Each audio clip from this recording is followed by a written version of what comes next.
What up, my poker peeps? It's the Hatter. And in today's hand, this one is against a villain that we know each other very well. We're in a study group together, so we kind of understand each other's thought processes and how we play stuff. So that always adds a special dynamic to it. So in this hand, we're playing 50 cent dollar online, and we're a little short-handed here. We're down to 5-handed.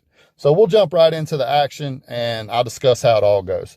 So under the gun, he folds, cutoff folds. The main villain that I know very well, he opens to 3. Now, initial thoughts, he could be opening wide, but overall, he's a tighter player. And he knows that he just can't attack my blind and me give up. If anything, I'm going to defend a little wider against him and play harder against him. So I don't really think he's opening super wide, so keep that in mind. So the small blind folds, but we got king, queen suited here. Now, I'm going to mix this hand.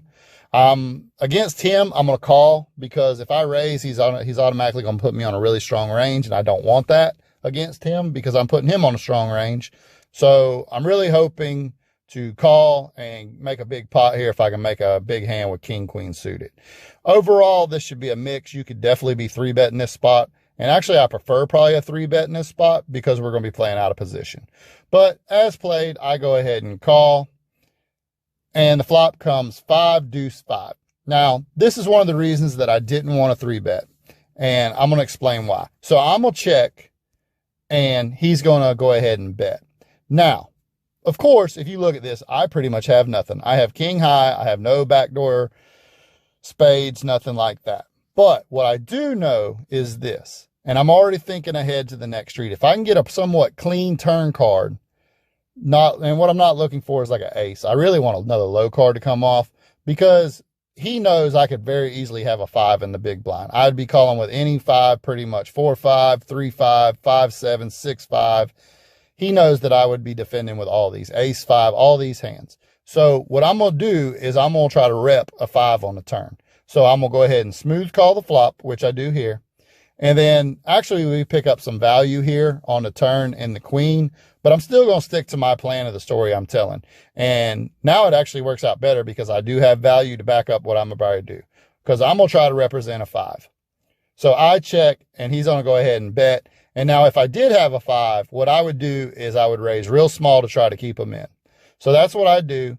And now this is where it kind of goes squirrely, because right now I know for the most part, he's going to think I have a 5.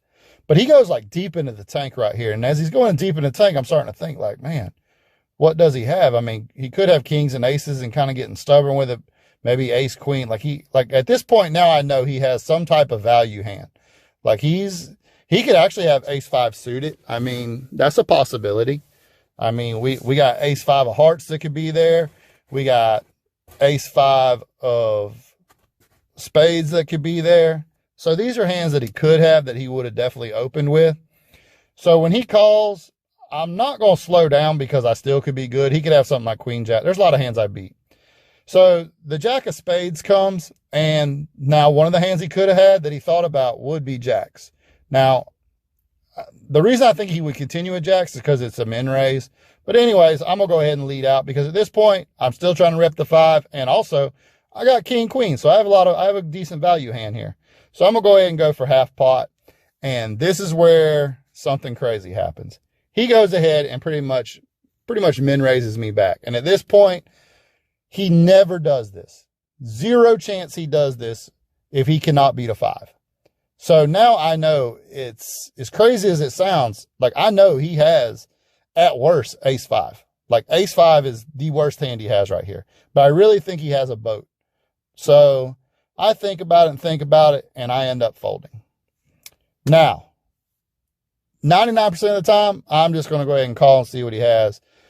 But like I said, me and him are real good friends, and he ends up telling me that he had pocket queens. So the turn was a killer. I think if the turn would have come anything but a queen, I might have could have got him away from it. But I like the line I took. Y'all tell me what y'all think. You can't always be results oriented. I mean, it was a good fold on the river because I know that I'm beat there 100% of the time. But I'll see y'all tomorrow. Hatter out.